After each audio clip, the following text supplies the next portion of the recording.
Hello students, last video நம்ம வந்து benefits of business பற்றி நம்ம பார்த்தோம். ஓகே, ஒரு விஷயத்தில் நிறைய பெனிஃபிட்ஸ் இருக்குது, அட்வான்டேஜஸ் இருக்குது அப்படின்னா கண்டிப்பாக அதில் வந்து சில டிஸ்அட்வான்டேஜஸ் லிமிட்டேஷன்ஸும் இருக்கும். ஸோ அப்படி பிஸ்னஸில் வந்து ஓகே அட்வான்டேஜஸை எவ்வளோ விஷயங்களை நம்ம பார்த்தோம், பட் அதில் என்ன லிமிட்டேஷன்ஸ் இருக்க போகுது அப்படின்றதையும் நம்ம வந்து இந்த வீடியோவில் நம்ம பார்க்க போகிறோம். ஸோ இது வரைக்கும் நம்ம சேனலை சப்ஸ்கிரைப் பண்ணாதவங்க ப்ளீஸ் சப்ஸ்கிரைப் பண்ணுங்கள், பெல் ஐக்கானை கிளிக் பண்ணிவிட்டு ஆல் பட்டன் கிளிக் பண்ணிங்கன்னா நான் போடுற வீடியோஸோட நோட்டிஃபிகேஷன் உங்களுக்கு இமீடியட்டாக வரும். டிஸ்கிரிப்ஷன் பாக்ஸில் ப்ரீவியஸ் வீடியோஸ்னுடைய லிங்க் கொடுத்துருக்கேன், அதை கிளிக் பண்ணி பார்க்கும்போது இந்த சாப்டர் உங்களுக்கு தெளிவாக புரியும். Okay, limitations of e-business. E-business is not all that rosy. Doing business in the electronic mode suffers from certain limitations. It is advisable to be aware of the limitations as well. இப்போ ஒரு e-business நான் பண்ணுறேன், ஓகேவா, இப்போ நான் ஒரு ப்ராடக்ட்டை நான் வந்து ஒரு வெப்சைட் மூலிமா நான் வந்து பை பண்ணுறேன் அப்படின்னா அந்த ப்ராடக்ட்டை நான் நேரில் போய் பார்க்க மாட்டேன்.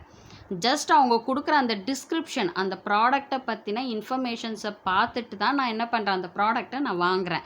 அப்போது விசிபிளாக வந்து நான் என் கண்ணெதற்கு நான் அந்த ப்ராடக்டை நான் பார்க்குறது கிடையாது. அதனுடைய குவாலிட்டி எப்படி இருக்கும்ன்றது எனக்கு தெரியாது. எந்த சப்ளையர்கிட்டேருந்து எனக்கு அந்த ப்ராடக்ட் வரப்போகுது அப்படின்றது எனக்கு தெரியாது. என்னுடைய மணியை வந்து நான் இன்டர்நெட் மூலிமா பே பண்ணுறேன், அது சேஃபராக என்னோடய அக்கௌண்ட் வந்து செக்யூர்டாக இருக்குதான்னு எனக்கு தெரியாது, இல்லை யார் அதை ஹேக் பண்ணுவாங்கன்னு எனக்கு தெரியாது. ஸோ இந்த மாதிரி நிறைய டிஸ்அட்வான்டேஜஸ் வந்து பார்த்திங்கன்னா இந்த இ-பிஸ்னஸில் வந்து இருக்குது. ஓகேவா, கண்கூட இந்த விஷயங்கள் வந்து சின்ன சின்ன விஷயங்கள் தான், அதுவே நமக்கு தெரியுது. ஓகேவா, இல்லை நான் வந்து இப்போ வந்து நான் கடைக்கு நான் ஒரு 1000 ரூபா நான் எடுத்துகிட்டு போகிறேன் அப்படின்னா நான் என்ன பண்ணுவேன், அந்த 1000 ரூபாய்க்கு மட்டும்தான் நான் என் பொருளை வாங்குவேன். ஏன்னா அதுக்கு மேலே நான் வாங்கினா என்கிட்ட கொடுக்கறதுக்கு காசு கிடையாது.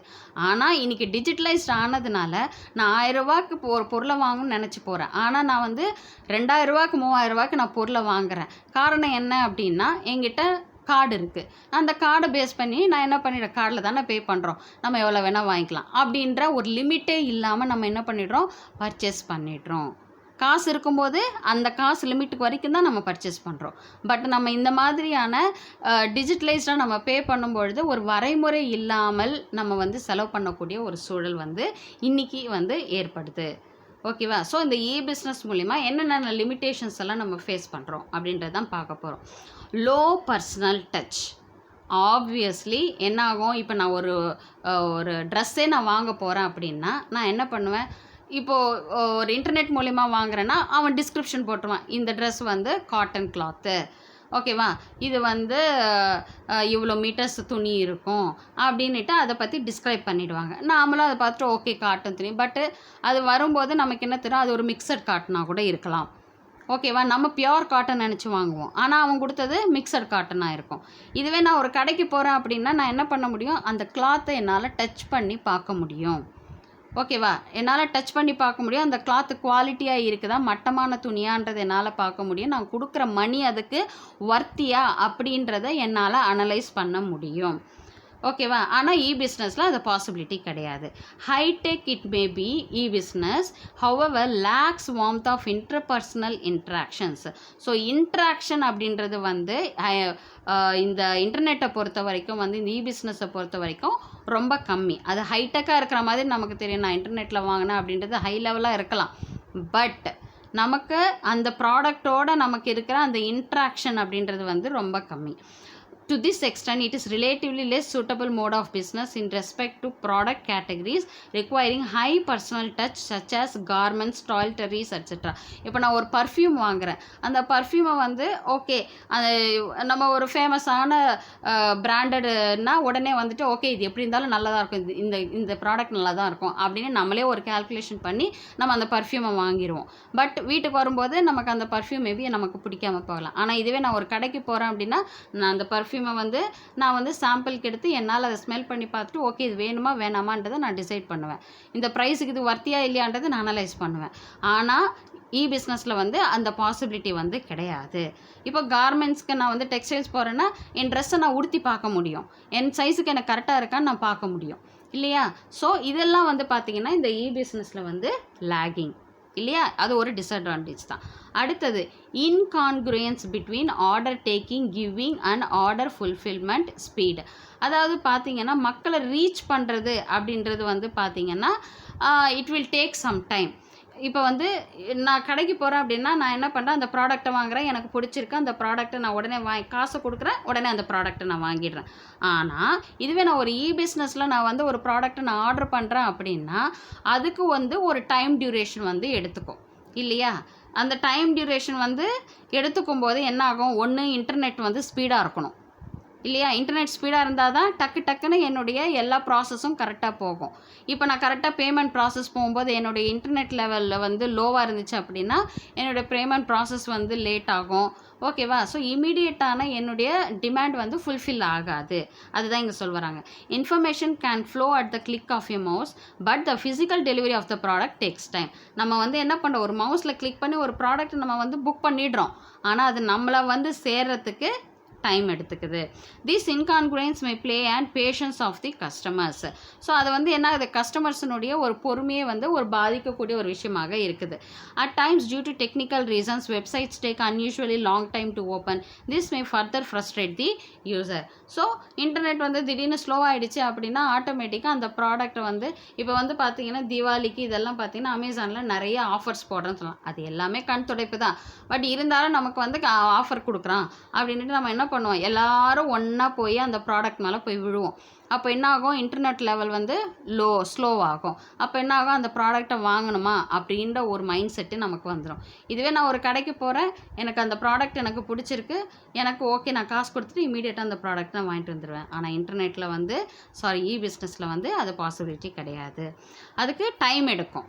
Need for technology capability and competence of parties to e-business. Apart from traditional 3 R's, reading, writing and arithmetic, e-business requires a fairly high degree of familiarity of the parties with the world of computers. அதாவது இப்போ நான் ஒரு internet நான் use பண்ணுறேன் அப்படின்னா எனக்கு அந்த இன்டர்நெட்டை எப்படி யூஸ் பண்ணணும்னு எனக்கு தெரியணும். எப்படி ஒரு வெப்சைட்டுக்குள்ளே போய் ஒரு ப்ராடக்ட் நான் பர்ச்சேஸ் பண்ணுறதுன்னு எனக்கு தெரியணும். ஒரு ப்ராடக்ட் நான் பர்ச்சேஸ் பண்ணி அதுக்கான பேமெண்ட்டை நான் எப்படி நெட் பேங்கிங் மூலிமாவோ கூகுள் பே மூலிமாவோ நான் எப்படி பே பண்ணணும் அப்படின்ற அந்த நாலேஜ் எனக்கு இருந்தால் மட்டும்தான் என்னால் பிஸ்னஸ் பண்ண முடியும். ஸோ எல்லாருக்குமே வந்து அந்த நாலேஜ் இருக்குமா அப்படின்னா கண்டிப்பாக கிடையாது. அதே போல் எல்லார் வீட்டில் கம்ப்யூட்டர் இருக்குமா, எல்லார் வீட்லேயும் இன்டர்நெட் இருக்குமா, எல்லாருக்கிட்டையும் ஸ்மார்ட் ஃபோன்ஸ் இருக்குமா பர்ச்சேஸ் பண்ணுறதுக்குன்னா அதுவும் ஒரு கொஷின் மார்க் தான் இல்லையா? ஸோ அந்த டெக்னாலஜி அப்படின்றது வந்து எல்லார்கிட்டேயுமே இருக்குமா அப்படின்றதுன்னா அது வந்து கிடையாது தான். ஓகேவா? இப்போ ட்ரெடிஷ்னலாக நான் காசு எடுத்துகிட்டு போகிறேன், நான் என் ப்ராடக்ட்டை நான் வாங்கிக்கிறேன். ஆனால் பிஸ்னஸை பொறுத்த வரைக்கும் எனக்கு வந்து கம்ப்யூட்டரை பற்றின ஒரு ஃபெமிலியாரிட்டி எனக்கு இருக்கணும். அந்த இன்டர்நெட்டை எப்படி நான் யூஸ் பண்ணணும் அப்படின்ற அந்த நாலேஜ் எனக்கு இருக்கணும். ஓகேவா? ஸோ அதெல்லாம் வந்து பார்த்திங்கன்னா பிஸ்னஸில் அது ஒரு லேகிங் தான். அடுத்தது, and this requirement is responsible for what is known as digital divide, that is the division of society on the basis of familiarity and non-familiarity with digital technology. So அந்த டெக்னாலஜியை வந்து நல்லா தெரிஞ்சிருந்தால் மட்டும்தான் நம்மளால் என்ன பண்ண முடியும், அந்த பிஸ்னஸ் அப்படின்ற ஒரு விஷயத்தையே நம்மளால் பண்ண முடியும். ஸோ அதில் ஃபெமிலியாரிட்டி இல்லை அப்படின்னும் பொழுது கண்டிப்பாக அந்த பிஸ்னஸ் வந்து சக்ஸஸ்ஃபுல்லாக பண்ண முடியாது. ஓகே, அடுத்தது, increased risk due to anonymity and non traceability of parties. இப்போ நான் ஒரு கடைக்கு போகிறேன், அந்த கடை வந்து ஃபெமிலியர் கடையாக இருக்கும், பல வருஷங்களாக அந்த கடை இருக்கும். அந்த கடை எனக்கு தெரிஞ்சனால தான் நான் வந்து என்ன பண்ணுறேன், அந்த கடைக்கு போய் அங்கே ப்ராடக்டை வாங்கினா குவாலிட்டியாக இருக்கும்னு எனக்கு தெரியும், நான் போய் வாங்குகிறேன்.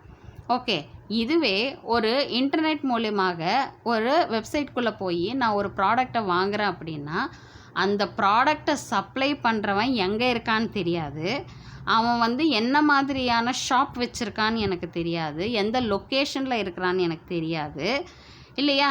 அந்த பொருள் குவாலிட்டியாக வந்து அவன் சப்ளை பண்ணுறான்னா எப்போ அவன் பிஸ்னஸ் ஆரம்பித்தான், எத்தனை வருஷமாக அந்த பிஸ்னஸ் நடத்துகிறான், எந்த விஷயமே எனக்கு தெரியாது. ஜஸ்ட் அவனோட ப்ராடக்டை அமேசானில் லிங்க் பண்ணுறான், நம்ம அந்த ப்ராடக்டை பார்க்குறோம், எனக்கு பிடிக்குது, அமேசான் நான் ப்ராடக்டை பர்ச்சேஸ் பண்ணுறேன்ன உடனே அந்த லிங்க்கை வந்து அந்த சப்ளையர்கிட்டேருந்து அந்த சப்ளையருக்கு அனுப்பிச்சிட்டு அந்த சப்ளையர் வந்து நமக்கு அந்த ப்ராடக்டை அனுப்பிச்சிருவாங்க. இப்போது இந்த இடத்துல வந்து எந்த பர்சன் யாருன்னே தெரியாமல் தான் நம்ம அந்த பொருளை வந்து நம்ம என்ன பண்ணுறோம், வாங்குகிறோம். அப்போது ரிஸ்க் அப்படின்றது வந்து அதிகம். Internet transactions occur between cyber personalities, அதாவது யாருக்கு யாருன்றது ஒருத்தருக்கு ஒருத்தர் தெரியாது இல்லையா? So as such it becomes difficult to establish the identity of the parties. யார் சப்ளையர், யார் அந்த பொருளை வந்து அனுப்புகிறாங்க, யார் பையர், அவங்க சரியாக கரெக்டாக காசை கொடுப்பாங்களா? இப்போ கேஷ் ஆன் டெலிவரி இருக்குது, ப்ராடக்ட்டை கொண்டு வந்துட்டு கேஷை கரெக்டாக கொடுப்பாங்களா? இந்த மாதிரியான நிறைய possibilities வந்து இருக்குது. Moreover, one does not know even the location from where the parties may be operating. It is riskier therefore transacting through internet. E-business is riskier also in the sense that there are additional hazards of impersonation, that is someone else may transact in your name, and leakage of confidential information such as credit cards details. So இப்போ நான் சொன்ன மாதிரி தான், அந்த supplier வந்து எங்கே இருக்கிறான்னு நமக்கு தெரியாது. ஓகேவா? அதே போல் பார்த்தீங்கன்னா நான் இன்டர்நெட் மூலிமா நான் வந்து ஒரு பேமெண்ட் பண்ணுறேன் அப்படின்னா அப்போ வந்து என்னுடைய இன்ஃபர்மேஷன்ஸை வந்து இன்னொருத்தர் ஹேக் பண்ணுறதுக்கான வாய்ப்புகளும் வந்து இருக்குது. ஸோ இதனால் வந்து பார்த்திங்கன்னா ரிஸ்க் ரேஞ்சஸ் வந்து அதிகமாக இருக்குது. Then there also problems of virus and hacking that you must have heard of. அதாவது இப்போ வந்து ஒரு சிலது வந்து பார்த்திங்கன்னா வைரஸ் அஃபெக்ட் ஆகிடும். ஓகேவா? ஸோ இந்த மாதிரியான நிறைய ப்ராப்ளம்ஸ் வந்து இந்த இன்டர்நெட்டில் வந்து இருக்குது. So if not we will be dealing with security and safety concerns of online business. So இதெல்லாம் இல்லை அப்படின்னா நம்ம வந்து செக்யூர்டாக சேஃபாக வந்து ஒரு ஆன்லைன் பிஸ்னஸை நம்மளால் பண்ண முடியுமா அப்படின்னு நம்ம பார்த்தோன்னா அதனுடைய பாசிபிலிட்டிஸ் வந்து கொஞ்சம் கம்மி தான். ஓகேவா? அடுத்தது people resistance. The process of adjustment of new technology and new way of doing things causes stress and sense of insecurity. As a result people may resist an organisation plans of entry into e-business. So புது புது technologies எல்லாம் வருது. இப்போ வந்து பார்த்திங்கன்னா payment mode வந்து change பண்ணுவாங்க, இல்லைனா வந்து அந்த இப்போ வந்து ஒன்றும் இல்லை, இப்போ நீங்கள் வந்து ஒரு வெப்சைட்டவே வந்து நம்ம ஆப்ஸை வந்து டவுன்லோட் பண்ணுறோம் அப்படின்னா அவங்க என்ன பண்ணுவாங்க, அப்டேட்டட் டெக்னாலஜி வந்து அப்டேட் பண்ணிக்கிட்டே இருப்பாங்க. அந்த அப்டேஷன்ஸ் இருந்துக்கிட்டே இருந்துச்சுன்னா தான் அவங்களுடைய பிஸ்னஸை அவங்க டெவலப் பண்ணி கொண்டு போக முடியும். பட் அந்த டெக்னாலஜி அந்த அப்டேஷன்ஸ் வந்து எல்லா மக்களுக்குமே போய் வந்து அது ரீச் ஆகுமா அப்படின்னு பார்த்தீங்கன்னா கண்டிப்பாக அது ரீச் ஆகாது. அப்போ ஆட்டோமேட்டிக்காக என்ன ஆகிடுது, பீப்புளுக்கு வந்து அதனுடைய அந்த டெக்னாலஜினுடைய அட்வான்ஸ்மெண்ட் வந்து அவங்களுக்கு தெரியாமல், ஓகேவா, ஸோ அதை எப்படி யூஸ் பண்ணணும் அப்படின்ற ஒரு நாலேஜ் இல்லாமையே என்ன பண்ணிடுறாங்க, அவங்க வந்து இ-பிஸ்னஸ் பண்ணணுமா அப்படின்ற அந்த ஒரு ரேஞ்சுக்கு வரக்கூடிய ஒரு வாய்ப்பு வந்து இருக்குது. ஓகேவா? இப்போ வந்து எக்ஸாம்பிள் வந்து இப்போ அமேசானு இல்லை மீஷோவே எடுத்துக்கிறோன்னு வச்சுக்கோங்க. இப்போ நான் வந்து அதில் அவங்க என்ன பண்ணுவாங்க, அடிக்கடி வந்து ஒரு மெசேஜ் வந்துக்கிட்டே இருக்கும், நீங்கள் வந்து உங்களோட இதை வந்து அப்கிரேட் பண்ணுங்கள், மீஷோவை வந்து நீங்கள் அப்டேட் பண்ணுங்கள் அப்படின்வாங்க. ஏன்னா அவங்க அதில் வந்து சில எக்ஸ்ட்ரா இன்ஃபர்மேஷன்ஸ் அதில் வந்து போட்டிருப்பாங்க. ஓகேவா? ஸோ அந்த இன்ஃபர்மேஷன்ஸ் எல்லாருக்குமே வந்து கொண்டு போய் சேர்க்க முடியுமா அப்படின்னா கண்டிப்பாக கிடையாது. அடுத்தது எத்திக்கல் ஃபாலோஅவுட்ஸ். ஓகே, மொராலிட்டி அப்படின்றது வந்து இந்த இடத்துல வந்து கொஞ்சம் கம்மி தான். அதாவது இப்போ நான் ஒரு மெயில் அனுப்புகிறேன், நான் ஒரு காசை வந்து நான் டிஜிட்டலாக பே பண்ணுறேன் அப்படின்னா அது எனக்கு செக்யூர்டாக நடக்குதா, பாதுகாப்பான முறையில் என்னோடய பேங்க்லேருந்து என் பணம் வந்து அவங்களுக்கு செலுத்தப்படுதா அப்படின்னு கேட்டால் அதுவும் இங்கே வந்து கொஷின் மார்க் தான். So you are planning to quit May as well as quite right now, said the HR manager showing her a copy of email that she had written to her friend. Sabina was both shocked and stunned as to how her boss got through to her email account. Nowadays companies use as electronic eye to keep track of the computer files you use, your email account, the websites you visit, etc. Is it ethical? அதாவது இப்போ internet பார்த்தீங்கன்னா இப்போ ஒன்றும் இல்லை, இப்போ என்ன example இங்கே கொடுத்துருக்காங்கன்னா திடீர்னு ஒரு கம்பெனியில் ஒர்க் பண்ண சபீனான்ற அப்படின்ற பொண்ணை வந்து ஹெச்ஆர்லேருந்து கூப்பிடுறாங்க. கூப்பிட்டுட்டு நீங்கள் வந்து இந்த வேலையை வந்து அவங்க ஆக்சுவலாக என்ன பிளான் பண்ணியிருப்பாங்க, வேறு வேலை தேடலாம் அப்படின்ட்டு அவங்க ஃப்ரெண்ட்ஸுக்கிட்ட மெயில் அனுப்பிச்சிருக்காங்க. ஓகேவா? அதை வந்து இந்த ஹெச்ஆர் மேனேஜர் என்ன பண்ணியிருக்காங்க, அவங்களுடைய அந்த இன்ஃபர்மேஷனை அவங்களால பார்க்க முடியும். அப்படியெல்லாம் டெக்னாலஜிஸ் இருக்குது.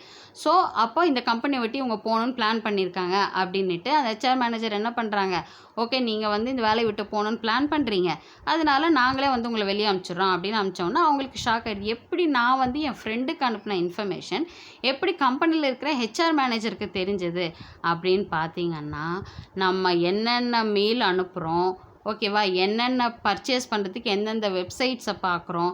இப்போ ஒன்றும் இல்லை, நீங்கள் யூடியூப்பில் வந்து ஒரு சின்ன ஒரு இன்ஃபர்மேஷன் ஒரு சமையல் பற்றியே நீங்கள் வந்து சர்ச் பண்ணுறீங்க அப்படின்னா அதை சர்ச் பண்ணி முடிச்சிருவீங்க. ஆனால் பார்த்தீங்கன்னா அது ரிலேட்டடான இன்ஃபர்மேஷன்ஸ் வந்து நிறைய வீடியோஸ் நமக்கு வரும் இல்லையா? ஈவன் நம்ம பார்த்து முடிச்சிட்டா கூட அதை பற்றின டீட்டெயில்ஸ் வந்து நமக்கு அது ரிலேட்டடான வீடியோஸ் நமக்கு வரும். வெப்சைட்ஸில் போய் ஏதாவது ஒரு வெப்சைட்டில் போயிட்டு நீங்கள் ஒரு ப்ராடக்ட் டிவி பார்க்குறீங்க அப்படின்னா அடுத்தடுத்து நமக்கு வந்து என்ன வரும், பாப்அப் ஆகிட்டே இருக்கும். இதில் வந்து இந்த ப்ராடக்ட் வந்து இதை விட கம்மியான ரேஞ்சில் கிடைக்குது அப்படின்ற மாதிரி என்ன ஆகும் இன்ஃபர்மேஷன். எப்படி இவங்களுக்கு தெரியுது அப்படின்னா அதுதான் வந்து இன்டர்நெட்டு. ஸோ இன்டர்நெட் மூலிமா நம்ம என்ன விஷயம் பண்ணுறோமோ அதை ஈஸியாக ட்ரேஸ் அவுட் பண்ண முடியும். ஆனால் இது வந்து ஒரு எத்திக்கலான ஒரு விஷயமா, ஒரு மாரலான ஒரு விஷயமா, ஒரு பர்சனல் அப்படின்ற ஒரு விஷயமே அந்த இடத்துல வந்து ஒரு செக்யூரிட்டி அப்படின்ற ஒரு விஷயமே வந்து அந்த இடத்துல இல்லாமல் போயிடுது. அப்போது அந்த இடத்துல மொராலிட்டி அப்படின்றதே இல்லாமல் போயிடுது இன்டர்நெட்டை பொறுத்த வரைக்கும். ஓகேவா? ஸோ இதுதான் வந்து பார்த்திங்கன்னா லிமிட்டேஷன்ஸ் ஆஃப் பிஸ்னஸ். இதில் ஏதாவது உங்களுக்கு டவுட்ஸ் இருந்துச்சுன்னா கமெண்ட் செக்ஷனில் கமெண்ட் பண்ணுங்கள். உங்கள் டவுட்ஸை நான் கிளாரிஃபை பண்ணுறேன். ஸோ நெக்ஸ்ட் வீடியோவில் நம்ம பார்க்கலாம். தேங்க்யூ.